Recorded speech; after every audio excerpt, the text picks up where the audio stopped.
మనందరి జీవితంలో కొన్ని కామన్ ఫ్రస్ట్రేషన్స్ ఉంటాయి కదా.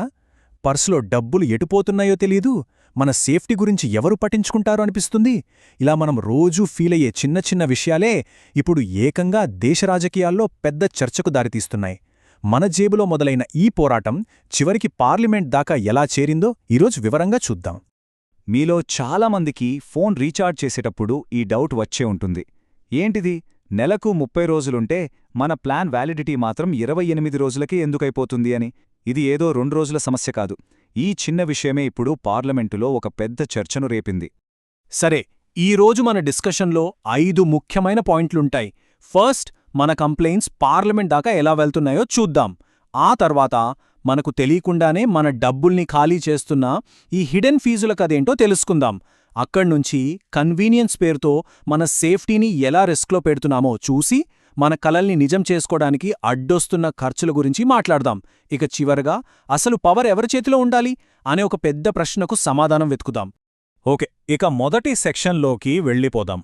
ఫిర్యాదులు, పాలన, పార్లమెంట్. ఇది మన సోషల్ మీడియాలో పెట్టే పోస్ట్ల గురించి మాత్రమే కాదు. మన వీధిలో ఉన్న ఒక చిన్న సమస్య దేశ రాజధానిలో ఎలా వినిపిస్తోందో, మన తరఫున మన లీడర్లు ఎలా మాట్లాడుతున్నారో ఇప్పుడు చూద్దాం. ఈ మొత్తం చర్చకు అసలు కారణం ఎంపీ రాఘవ్ చద్దా అడిగిన ఈ ఒక్క ప్రశ్నే. ప్రజల ఇబ్బందులను పార్లమెంట్లో ప్రస్తావించడం నేరమా అని ఆయన సూటిగా అడిగారు. నిజమే కదా, తనను గెలిపించిన ప్రజల కష్టాలను సభలో వినిపించడం ఒక ప్రజాప్రతినిధి మొదటి బాధ్యత కాదా? ఇప్పుడు రెండో విభాగానికి వచ్చేద్దాం. కనిపించని ఫీజుల ఆర్థిక వ్యవస్థ. అదేనండి, మనకు పెద్దగా ఐడియా లేకుండానే ప్రతి నెల మన అకౌంట్ నుంచి కట్టయ్యే చిన్న చిన్న అమౌంట్స్ ఉంటాయి కదా. అవన్నీ కలిసి మన మిడిల్ క్లాస్ బడ్జెట్ని నెమ్మదిగా ఎలా దెబ్బతీస్తున్నాయో చూద్దాం. ఈ 13 నెంబర్ వెనుకున్న లాజిక్ చాలా సింపుల్. ఈ 28 రోజుల ప్లాన్ల వల్ల మనం ఏడాదికి 12 సార్లు కాదు, ఏకంగా 13 సార్లు రీఛార్జ్ చేయాల్సొస్తోంది. అంటే టెలికాం కంపెనీలు చాలా తెలివిగా మన దగ్గర్నుంచి ఒక నెల డబ్బులు అదనంగా తీసుకుంటున్నాయన్నమాట. ఈ దోపిడీ కేవలం ఫోన్ రీఛార్జీలతోనే ఆగిపోలేదు. నెల చివర్లో మనం వాడకుండా మిగిలిపోయిన డేటా వేస్ట్ అయిపోతుంది. అకౌంట్లో మినిమం బ్యాలెన్స్ లేకపోతే బ్యాంకులు ఫైన్ వేస్తాయి. ప్రతి టోల్గేట్ దగ్గర మనకు తెలియకుండానే చిన్న చిన్న అమౌంట్స్ కట్ అవుతూ ఉంటాయి. ఇలా రకరకాలుగా మన డబ్బులు మాయవైపోతున్నాయి. సరే, ఇప్పటిదాకా డబ్బు గురించి మాట్లాడుకున్నాం. కానీ డబ్బు కన్నా విలువైనది ఇంకోటుంది. అదే మన ఆరోగ్యం, మన భద్రత. ఈ మోడర్న్ లైఫ్లో మనకు దొరికే కంఫర్ట్స్ కోసం మనం ఎంత పెద్ద రిస్క్ తీసుకుంటున్నాం? మన ప్రాణాలను, ఆరోగ్యాన్ని పణంగా పెడుతున్నామా? ఆలోచించండి. మనం చాలా హెల్దీ అని నమ్మి మన పిల్లలకు ఇచ్చే ప్యాకేజ్డ్ ఫ్రూట్ జ్యూస్లు నిజానికి కేవలం రంగు, ఫ్లేవర్ కలిపిన చక్కెర నీళ్లైతే ఎలా ఉంటుంది? ఈ మోసపూరితమైన యాడ్స్ వల్లే మన యువత చిన్న వయసులోనే డయాబెటీస్ లాంటి జబ్బుల బారిన పడుతున్నారని పార్లమెంటులో ఆందోళన వ్యక్తమైంది. 10 నిమిషాల్లో డెలివరీ వినడానికి చాలా బాగుంది, మనకు సౌకర్యంగా కూడా ఉంది. కానీ ఆ 10 నిమిషాల టార్గెట్ కోసం ఒక డెలివరీ ఏజెంట్ ట్రాఫిక్లో ప్రాణాలను పణంగా పెట్టి ఎలా దూసుకుపోతున్నాడో ఒకసారి ఊహించుకోండి. మన సౌకర్యం కోసం వాళ్ల భద్రతను ఎవరు గాలికొదిలేశారో? ఈ ప్రశ్నకు జవాబు ఎవరు చెప్పాలి? ఇక 4వ విభాగానికి వద్దాం. ఒక మధ్యతరగతి వ్యక్తి ఒక ఇల్లు కట్టుకోవాలన్నా, పిల్లల్ని మంచి స్కూల్లో చదివించాలన్నా, కష్టపడి సంపాదించిన డబ్బును కాస్త సేవ్ చేసుకుందామన్నా అడుగడుగునా అడ్డంకులే. అందుకే దీన్ని ఆశలపై పన్ను అని పిలుస్తున్నారు. ఎప్పుడైనా ఎయిర్పోర్ట్లో ఒక టీ తాగారా లేదా సమోసా తిన్నారా? జేబుకు చిల్లుపడటం ఖాయం.